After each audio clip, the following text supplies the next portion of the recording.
नमस्कार साथियों, आपका अपना चैनल नॉलेज वीसीएम में आपका एक बार फिर स्वागत है। साथियों, आज की वीडियो में हम बात करने जा रहे हैं कि मतदान अधिकारी क्रमांक 3 के क्या क्या कार्य और उनके उत्तरदायित्व है। तो चलिए वीडियो शुरू करते हैं। जैसा कि आपके सामने स्क्रीन पर दिखाई पड़ रहा है मतदान अधिकारी क्रमांक 3। तो मतदान अधिकारी क्रमांक 3 है वह ईवीएम का प्रभारी होगा। उसके पास जो है कंट्रोल यूनिट होगा।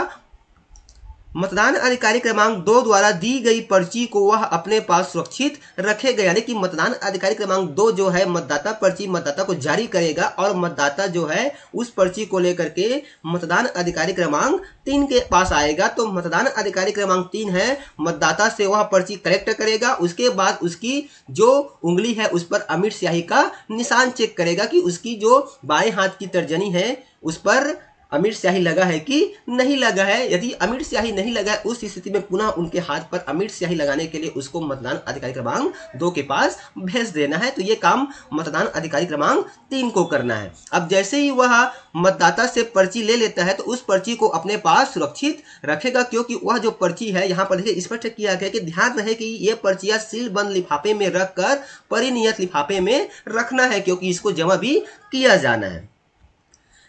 यदि मतदान कक्ष में कोई मतदाता नहीं है तभी आपको अगले मतदाता को मतांकन के लिए अपने कंट्रोल यूनिट से बैलेट जारी करेगा और उसे उस कक्ष में भेजेगा जहां पर मतदान कक्ष बनाया गया है।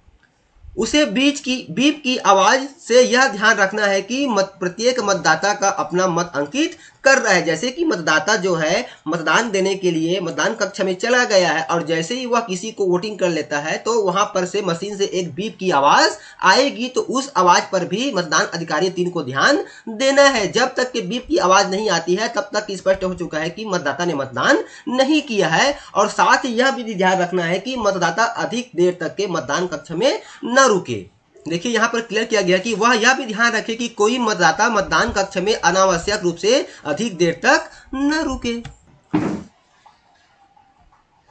अब मान लीजिए यदि कोई मतदाता मतदान अधिकारी क्रमांक 3 द्वारा सीयू से बैलेट जारी कर दिए जाने के बाद मत डालने से इंकार करता है अथवा गोपनीयता भंग करने के कारण पीठासीन अधिकारी द्वारा मतदान करने से रोका जाता है, तब कतार में खड़े अगले मतदाता को मतदान कक्ष में भेजा जाना है। परंतु ऐसा मतदाता यदि अंतिम मतदाता है तो इसके बाद मतदान समाप्त होने के कारण क्लोज बटन दबाया जाना होगा, लेकिन बैलेट बटन दबा होने के कारण अभी क्लोज बटन काम नहीं करेगा क्योंकि बैलेट इशू हो चुका है। तो ऐसे स्थिति में सबसे पहले क्या करना होगा, आपको वीवीपैट को कंट्रोल यूनिट से अलग करना होगा। फिर कंट्रोल यूनिट का आपको पावर बटन बंद करना होगा और कुछ सेकंड रुक कर चालू करना है। अब मशीन क्लोज की जा सकेगी। वीवीपैट पर अलग कर देने पर न तो मशीन में कोई और मतांकन किया जा सकेगा और न ही अनावश्यक 7 पर्चियां भी गिरेगी।